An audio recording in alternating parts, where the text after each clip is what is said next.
So let's face it, most women are not going to naturally have a floodwater response to sexual stimuli, but there are two really surefire ways and techniques that will increase the odds each and every time. Now, the periurethral glands, or the Skene's glands, is an area that actually sits behind the pubic bone and surrounds the urethra. So if you reach down in that area behind where the pubic hair is supposed to be, there's a bone right there. That's the pubic bone, right?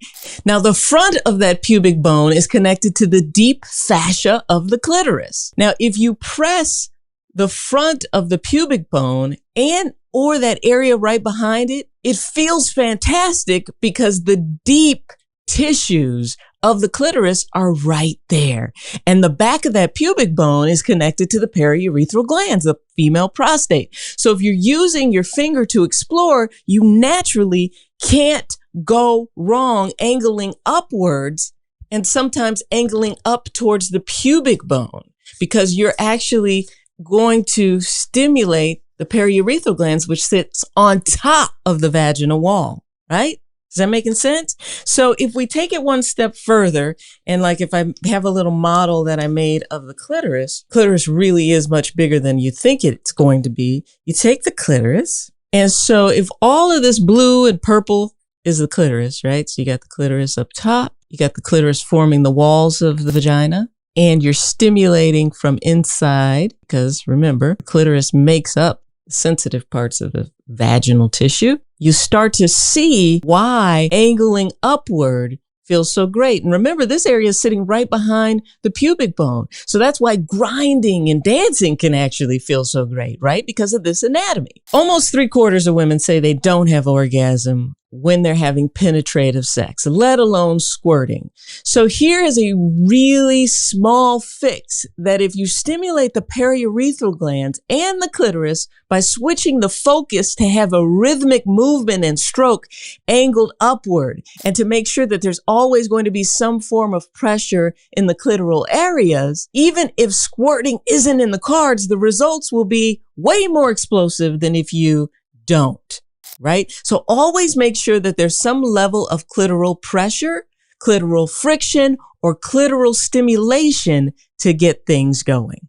Right? Now, the second technique is something that's actually has a term for it. It's a Central African technique called Kunyaza or Kachabali. And this term actually literally means to make urinate. And this practice has been documented. They've studied it because the results of it have been phenomenal. So this is basically where a man rhythmically and continuously strikes the glands of the clitoris. So that would be this area, the outside part, with his erect penis. And what he's actually doing is he's taking and putting it he's holding the head of his penis between his forefinger and his thumb. And he's basically taking it and flicking it on the glands of the clitoris. And he's flicking it in a rhythmic motion, up and down, sideways, backwards, almost like a Zorro type of effect. Now, when you analyze what's happening in this technique, basically what's happening is a small amount of penetration, then removal, then taking the erect penile tissue along with the corona or the head and rhythmically moving it on the exterior of the vagina. So basically using it to stimulate those points on the exterior. Now, if you talk to women and you ask them, say, what is one of the favorite parts of sex that you can recognize? And most women will go to that very first moment that it goes in. What's happening here and what practitioners of Kunyaza recognize is that if you focus enough rhythmic attention on the clitoral tissue, that you can potentially have women begging and screaming for more.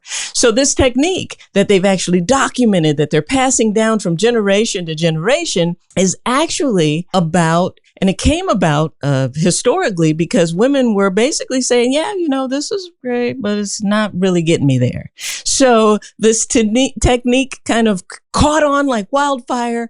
Men telling their sons, telling their nephews, women telling other women, and it becomes this practice where basically using the penile tissue to stimulate the clitoral tissue without worrying about penetration. And then after she has this ejaculatory squirting experience, then they use even more of that fluid to kind of propel forward the penetrative act. So what this does are two things. One, it creates a deeper connection between the two partners, right? Because it's not all about the penetration and the pounding, but it's also about the connection and making sure that she gets hers before her partner gets theirs. Because we know that women can be multi-orgasmic and have orgasms from so many different things that this just sets the tone and sets the time off right for the trajectory. So if squirting is kind of in the future, if it's been something that you've been considering and wondering if it's for you, if it's something that could happen or that you could help precipitate or take part in the activity, then consider one or both of these techniques, adding it to the repertoire, remembering that the clitoral tissue is really the key to squirting, and that if it's during penetration, what you're going to have to focus on, remember angling upwards so that you can actually reach. Let's talk about female ejaculation, aka squirting, because the great debate continues about whether the gush of fluid is actually urine or something very similar to the male explosion. But also we're going to talk about it because it's something seen as rare and in some societies actually considered to be sacred. So to be able to either have one or to be able to help your partner to have one, let's get to it. So female ejaculation was first described as love juice in ancient Indian textbooks. And during the last 100 years, scientific focus has really been primarily focused on understanding what is it? The makeup of the fluid, which has been thought to either basically be urine, diluted urine, or prostate fluid. Yes, prostate fluid. And in this video, we're going to discuss what the fluid from women who squirt is typically made of.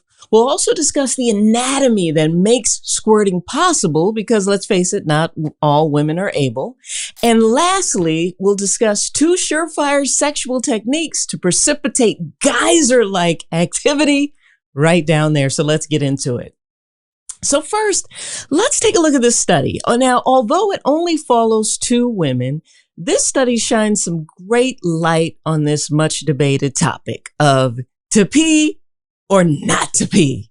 So they took 2 premenopausal women. They were both ages 44 and 45.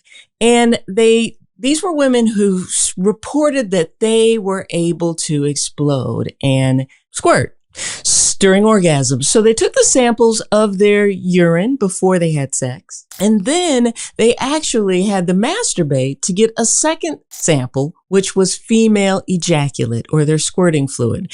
They looked at the fluid to compare it to the urine sample. And they also took that same fluid and compared it to male prostate fluid to see what exactly the fluid was most similar to. Was it most like urine? Was it a urine mix, or was it like prostate fluid? Now, for those of you who think that squirting is actually just urine, I think you're going to find this to be pretty amazing. So you see W1 equals female ejaculate, and all the way to the right, you see male ejaculate.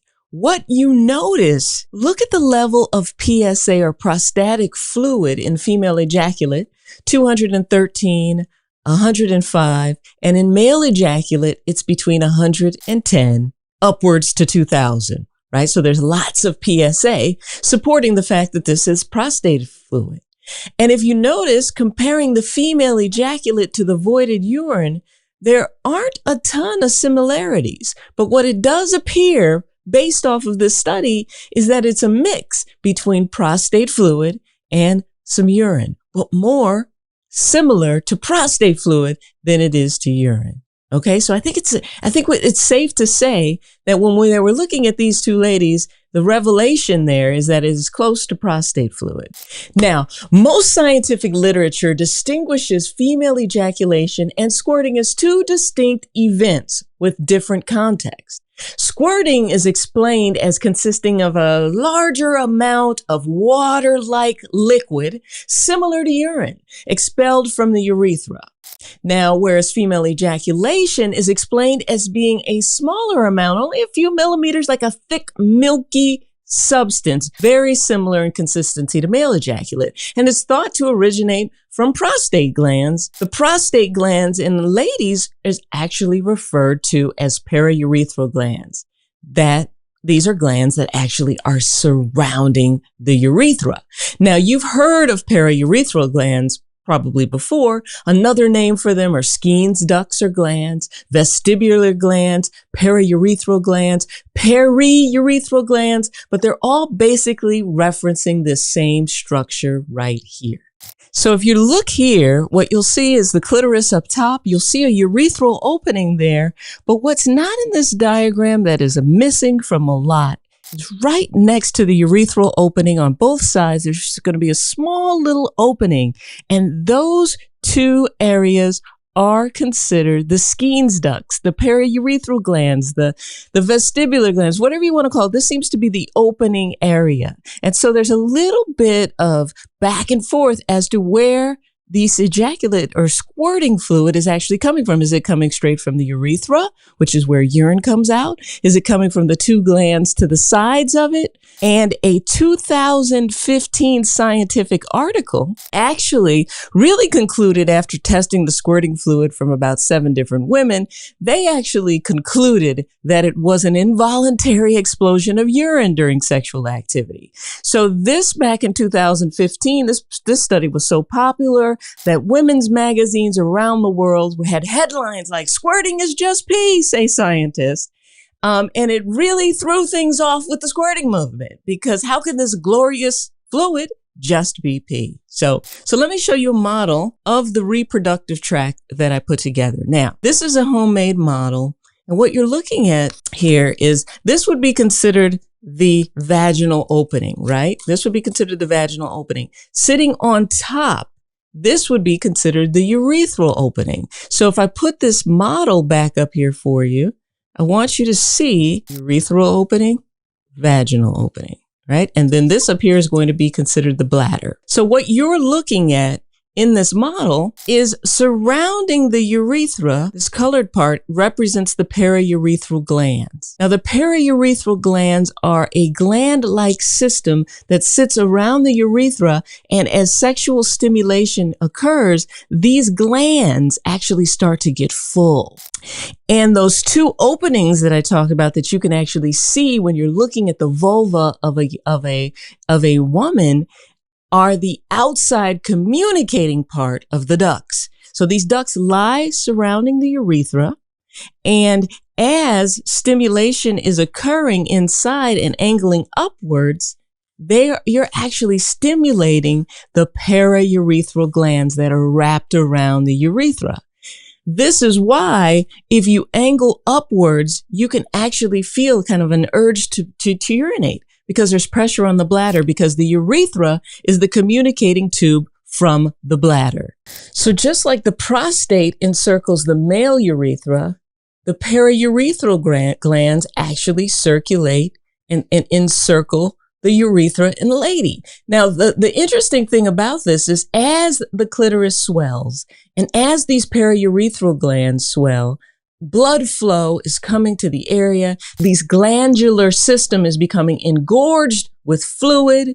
And as tension and pressure starts to mount, in some cases friction, orgasm occurs. And the elasticity of the glands moving rhythmically with the contraction of the walls of the vagina, the urethra, and the pelvic floor, this coordinated contraction actually helps propel fluid forward in a similar way that the prostate in the male helps propel fluid forward. All right, like this video, share this video.